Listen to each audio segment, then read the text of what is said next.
WhatsApp guys, welcome to my YouTube channel. और मैं हूं गौरंग अग्रवाल और आज मैं आपको करवाने वाला हूं क्लास 7 ज्योग्राफी का चैप्टर नंबर 1 जिसका नाम है इन्वायरमेंट। तो आज मैं आपको इस चैप्टर की एक्सप्लेनेशन देने वाला हूं। इस चैप्टर में हम कई चीजें पढ़ेंगे जैसे कि इन्वायरमेंट क्या है, what is environment, types of environment, human environment क्या है, नेचुरल इन्वायरमेंट का क्या है।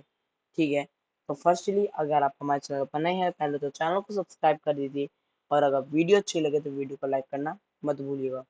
चलिए शुरू करते हैं हमारा chapter number 1 environment. After the long vacation, when Ravi started going to school again, he noticed that only the playground next to his school was dug up.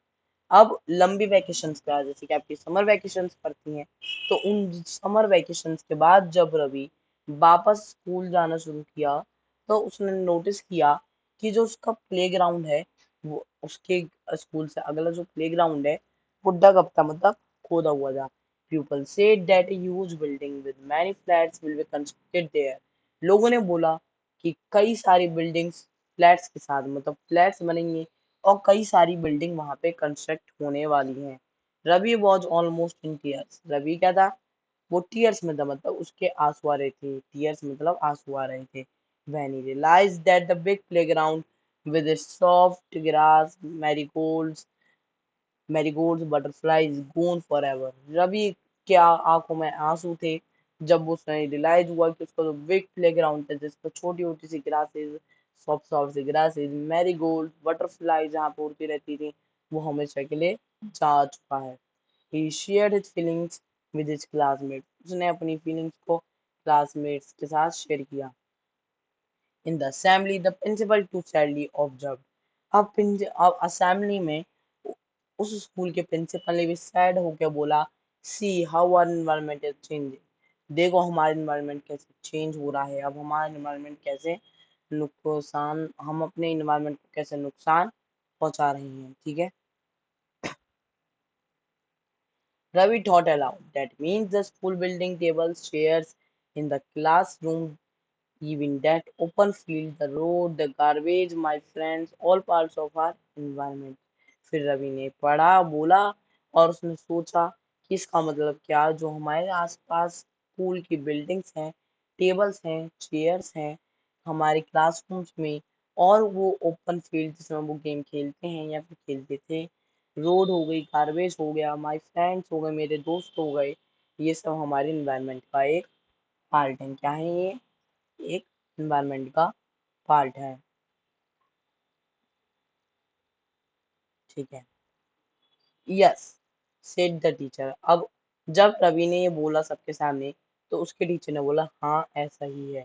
But wait, some objects are created by nature, for example mountains, rivers, trees and animals.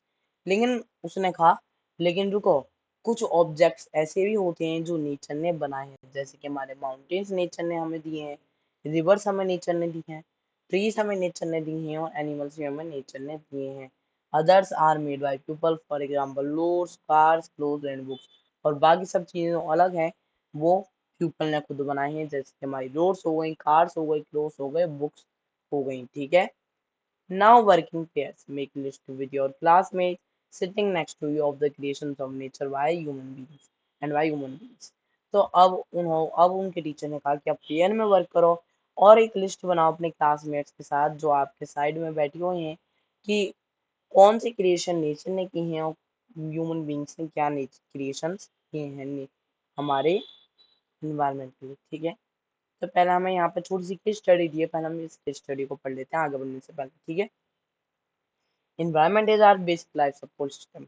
अब environment क्या है? Environment एक basic life support system. अगर environment नहीं होगा तो हमारी अर्थ पर लाइफ नहीं होगी, क्योंकि इन्वायरमेंट एक ऐसी जो हमें सपोर्ट कर रहा है। मान लीजिए आपके प्लांट्स पे एक आपके लिए इन्वायरमेंट है, अगर प्लांट्स ही नहीं होंगे तो हमें ऑक्सीजन नहीं मिलेगी, ऑक्सीजन नहीं मिलेगी तो हम अपनी लाइफ नहीं जी पाएंगे। ठीक है, it provides the air we breathe.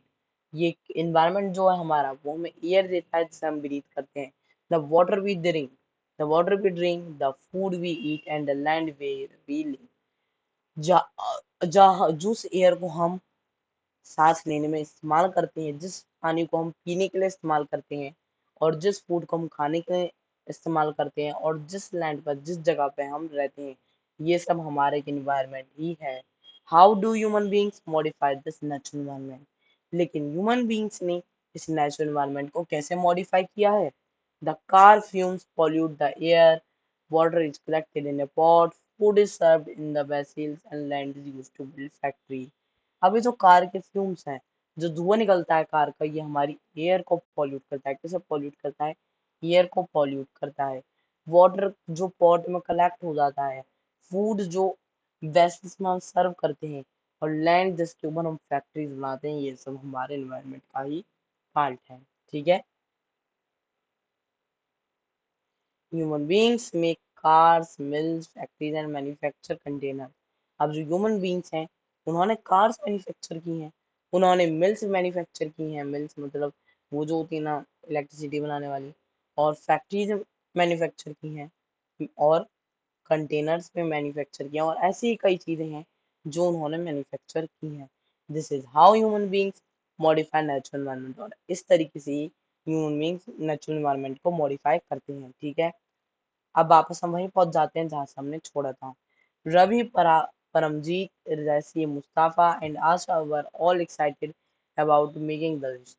अब रवि जो था, परमजीत जो थे, जैसे जो था, मुस्ताफा, आशा, ये सब एक्साइटेड हैं अब उस लिस्ट को बनाने के लिए। Why is environment changing? Ask Iqbal. अब इकबाल ने पूछा कि जो हमारे आसपास सारा एनवायरनमेंट है, ये क्या क्यों चेंज हो रहा है? It is all because of our needs. क्योंकि हमारी नीड्स दिन पे दिन बढ़ती जा रही हैं। जैसे कि एग्जाम्पल के तौर पर हम माने, आप रोज नोटबुक पर कुछ लिखते हैं, आप स्कूल का काम करते हैं, तो आपको पेपर की नीड है। अब पेपर जो है, पेपर कहाँ से आ रहा है? आपका पेपर ट्री से आ रहा है। अब आप जितना, आपको रोज नीड पड़ती है पेपर की, आपकी नीड्स रोज पेपर के मामले में बढ़ती जा रही हैं, और आप पेपर का जितना यूज कर रहे हैं उतने, और पेपर भी ट्री से बनता है, तो आप पेपर का जितनी यूज कर रहे हैं उतनी पेपर को बनाने में ट्रीज काटे जा रहे हैं। इसलिए हमारा इन्वायरमेंट इस वजह से चेंज हो रहा है, क्योंकि हमारी नीड्स दिन पर दिन बढ़ती जा रही हैं, और जो इन्वायरमेंट में हमारी इन्वायरमेंटल थिंग्स हैं वो लिमिटेड अवेलेबल हैं। ठीक है। They are increasing day by day. अब जो हमारी नीड्स हैं, मैंने भी आपको बताया था कि डे बाई डे हमारी नीड्स इंक्रीज होती जा रही हैं। We are there for modifying at time and at times even destroying our natural surroundings. The teacher reply. अब जो वहाँ पे टीचर थी, उसने बोला हमारी नीड्स तो दिन पर दिन बढ़ती जा रही हैं, और हम रोज रोज मॉडिफाई कर रहे हैं कुछ ना कुछ। हम कुछ ना कुछ रोज मॉडिफाई कर रहे हैं, कुछ ना कुछ, या फिर हम कुछ ना कुछ ऐसा बना रहे हैं जिससे हमारा जो नेचुरल सराउंडिंग्स है, हमारा, हमें जो नेचर ने हमें चीज दी है, वो सब डिस्ट्रॉय हो रही है, मतलब खराब हो रही है, टीचर ने बोला। ठीक है। From the above conversation, you will understand that the place, people, things, and nature that surround any living organism is called environment। अब आपने इस ऑब्जर्वेशन कन्वर्जेशन से पढ़ा होगा, अभी जो आपने कन्वर्जेशन पढ़ी, जैसे हम इन सब की जो आपने कन्वर्जेशन पढ़ी, उसमें आपने समझ लिया होगा कि ये जो हम प्लेस की बात करते हैं, पीपल की बात करते हैं, ये जो हमारे आसपास थिंग्स, लोग, जगह, कोई भी चीज हम यूज कर रहे हैं, या फिर कोई भी चीज हमारे पास है, नेचर से बनी हुई चीज, या फिर नेचर, वो सब जो हमें एक लिविंग ऑर्गेनिज्म को सराउंड करता है, जो हम सब लोगों के आसपास है, उसे हम इन्वायरमेंट कहते हैं। आपको यहाँ पे इन्वायरमेंट की डेफिनेशन मिल गई। What is environment? Environment, the place, things, people and nature that surround and living organism is called environment। इसे हम environment कहते हैं। It is a combination of natural and human made phenomena। अब ये जो पूरे environment है, ये भी दो टाइप के होते हैं।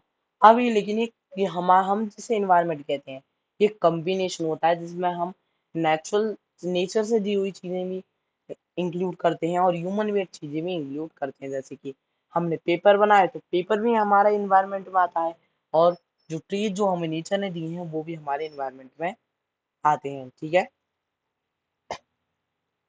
While the natural environment refers to both biotic and abiotic condition existing on the earth।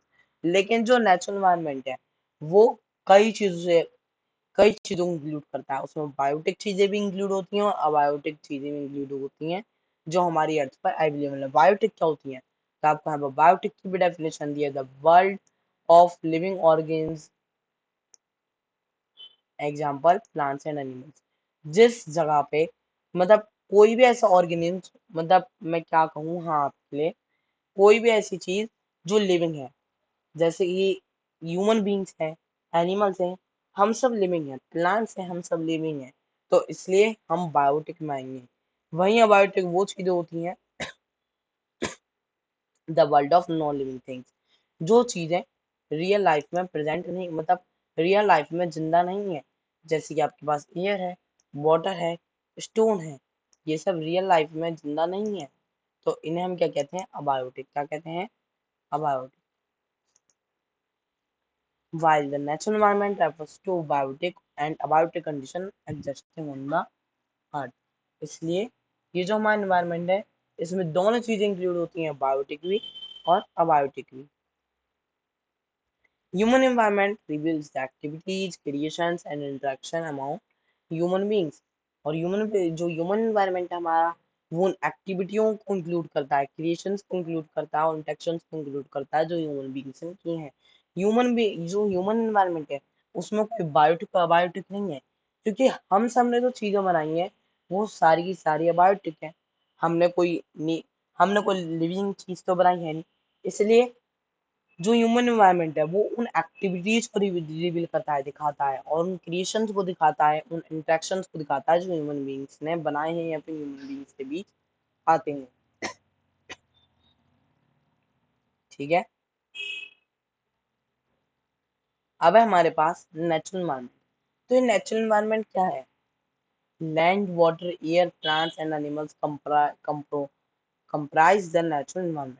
अब हमारे पास लैंड की बात करें, हम वाटर की बात करें, एयर की बात करें, प्लांट्स की बात करें, एनिमल्स की बात करें, ये सब हमारा नेचुरल एनवायरनमेंट का एक पार्ट है। क्योंकि हमें नेचर ने दिए हैं, इसलिए हमें क्या कहते हैं, नेचुरल एनवायरनमेंट कहते हैं। ठीक है, you are familiar with the meaning of the lithosphere, hydrosphere, atmosphere and biosphere from your previous class. आपने पहले भी पढ़ रखा है कि लिथोस्फीयर को भी आप पहले से जानते हैं, आप हाइड्रोस्फीयर को भी पहले से जानते हैं, आप एटमॉस्फेयर को भी पहले से जानते हो, बायोस्फीयर को भी आपने क्लास 6 में पढ़ रखा है, तो आपको मुझे इन्हें बताने की नीड नहीं है। लेकिन ये सब जो है, ये भी तो हमें नेचर ने ही दिए हैं, लैंड वाटर एयर, ये सब भी हमें नेचर ने दिए हैं, तो इसलिए ये भी नेचुरल एनवायरनमेंट का ही एक पार्ट है। Let us learn some more facts about these domains. अब इन चीजों के बारे में थोड़ा और फैक्ट्स पढ़ लेते हैं आगे। ठीक है, lithosphere is the solid crust of or the hard top layer of the earth. Lithosphere क्या है, लिथोस्फीयर एक सॉलिड क्रस्ट है, मतलब एक क्रस्ट है, एक टाइप की मोटी सी लेयर है, और या फिर हार्ड टॉप लेयर है जो अर्थ के ऊपर है, of the top layer of the earth। It is made up of rocks and minerals and covered with a thin layer of soil। अब ये रॉक से कवर है, मिनरल से कवर है, और ऊपर से इस पर एक थिन लेयर है सॉइल की। इसके अंदर देखोगे तो आपको रॉक्स और मिनरल्स मिलेंगे, लेकिन ऊपर आपको इसके रेता मिट्टी इस टाइप की चीजें देखने के लिए मिलती हैं। It is an irregular shape, it is an irregular surface with various landforms such as mountains, plateaus, plains, valleys, etc। अब ये एक इरेगुलर सरफेस है, कैसे सरफेस है, इरेगुलर सरफेस है, जिसमें कई सारे वेरियस लैंडफॉर्म जैसे कि माउंटेन्स हैं, प्लेट्यूज हैं, प्लेन्स हैं, वैलीज हैं, और कई सारी ऐसी चीजें हैं। Landforms are found over the continents. अभी जो लैंडफॉर्म्स हैं, ये हमें कंटिनेंट्स के ऊपर मिलते हैं। ठीक है, कंटिनेंट्स जो होते हैं ये हमारे लैंडफॉर्म्स कहलाते हैं, ऑल्सो ऑन ओशन फ्लोर्स। और ये जो हमारे लैंडफॉर्म्स है, ओशन फ्लोर्स पे भी हमें कुछ कुछ देखने के लिए मिलते हैं। ठीक है, lithosphere is the domain that provides us forest grassland for grazing. अब ये जो लिथोस्फीयर है, एक डोमेन है, क्या है, एक डोमेन है, मतलब एक टाइप की, वो एक टाइप का फैक्ट है जो हमें फॉरेस्ट प्रोवाइड करता है, ग्रासलैंड प्रोवाइड करता है ग्रेजिंग के लिए, लैंड प्रोवाइड करता है एग्रीकल्चर के लिए और ह्यूमन सेटलमेंट्स के लिए। अगर ये लिथोस्फीयर नहीं होगा, लिथोस्फीयर का मतलब, लिथोस्फीयर क्या इंक्लूड करता है, लिथोस्फीयर में हमारा लैंड आता है, हमारे प्लेट्यूज आते हैं, मतलब हमारे लैंड में के जितने भी टाइप्स है वो सब हमारे लिथोस्फीयर में आते हैं। इनफैक्ट अगर हम वाटर के नीचे वाली जो लेयर होती है सॉइल की, उसकी भी बात करें तो वो भी तो लिथोस्फीयर में ही आता है। तो ये सब जो है, ये क्या हेल्प करते हैं? इन्होंने हमें फॉरेस्ट दिए हैं जिस पे प्लांट्स उगे हैं, इन्होंने हमें ग्रासलैंड्स दिए हैं ग्रेजिंग करवाने के लिए, जिससे हम ग्रेजिंग मतलब हम चारा नहीं देते हैं अपनी गाय भैंसों को पेड़ पौधे वगैरह के पौधे जो छोटे छोटे पौधे उगाते हैं हम उन्हें खिलाने नहीं ले जाते घास फूस को, तो उसके लिए हमें ग्रासलैंड्स दिए हैं लिथोस्फीयर ने, लैंड प्रोवाइड किया एग्रीकल्चर के और ह्यूमन सेटलमेंट्स के लिए, ठीक है।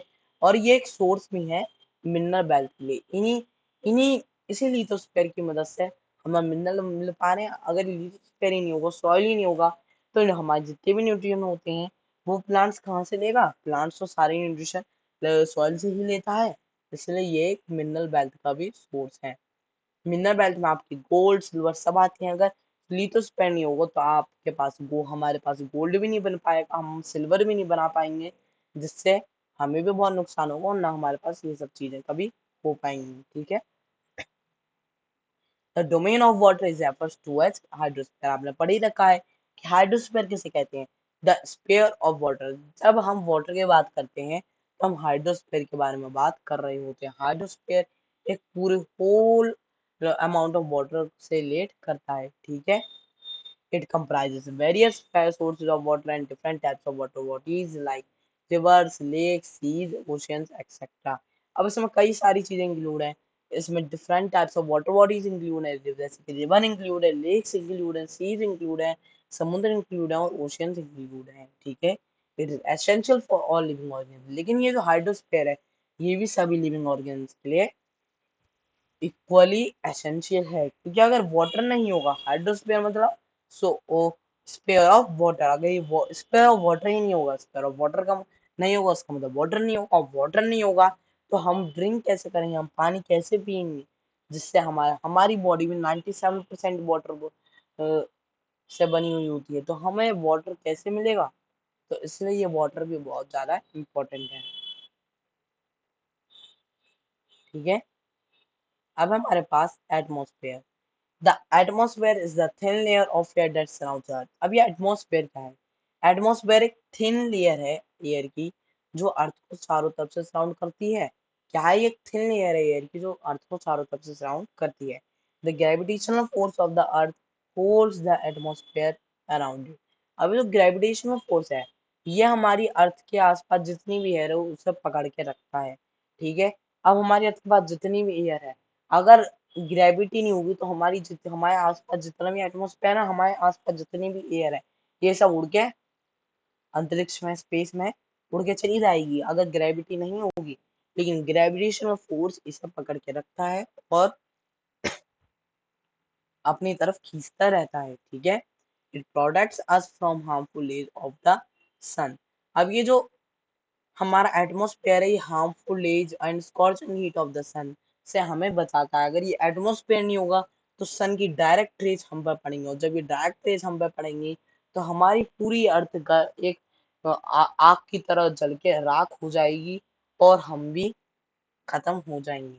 इसलिए जो एटमॉस्फेयर है ये हार्मफुल रेज जो उसमें यूवी रेज आती हैं, यूवी रेज मतलब अल्ट्रावायलेट रेज जो कैंसर बनाती है उनसे बचाता है, और स्कॉर्चिंग हीट ऑफ द सन जो हीट सन की है उससे बचाता है, ठीक है। It consist of A number of gases dust and water vapour. अब ये जो हमारा एटमॉस्फेयर है ये कई चीजों को कंसिस्ट करता है, मतलब इसमें कई सारी चीजें आती हैं, जैसे कि हमारी नंबर ऑफ गैसेस आती हैं, कुछ गैसेस आती हैं, डस्ट आती हैं, वाटर वेपर आता है। The changes in the atmosphere produce changes in the weather and climate। और ये चेंजेस होते हैं जब एटमॉस्फेयर में वो कुछ चेंजेस आते हैं और वेदर और क्लाइमेट को चेंज करते हैं। अगर एटमॉस्फेयर में जितने भी चेंजेस होंगे वो हमारे वेदर क्लाइमेट पर असर डालते हैं, ठीक है। Plant and animal kingdom together make biosphere of the living world. अब प्लांट और एनिमल्स एक साथ मिलकर एक बायोस्फीयर बनाते हैं लिविंग वर्ल्ड में। It is a narrow zone of the earth of it is a narrow zone of the world where land, water, air and interact with each other to support life।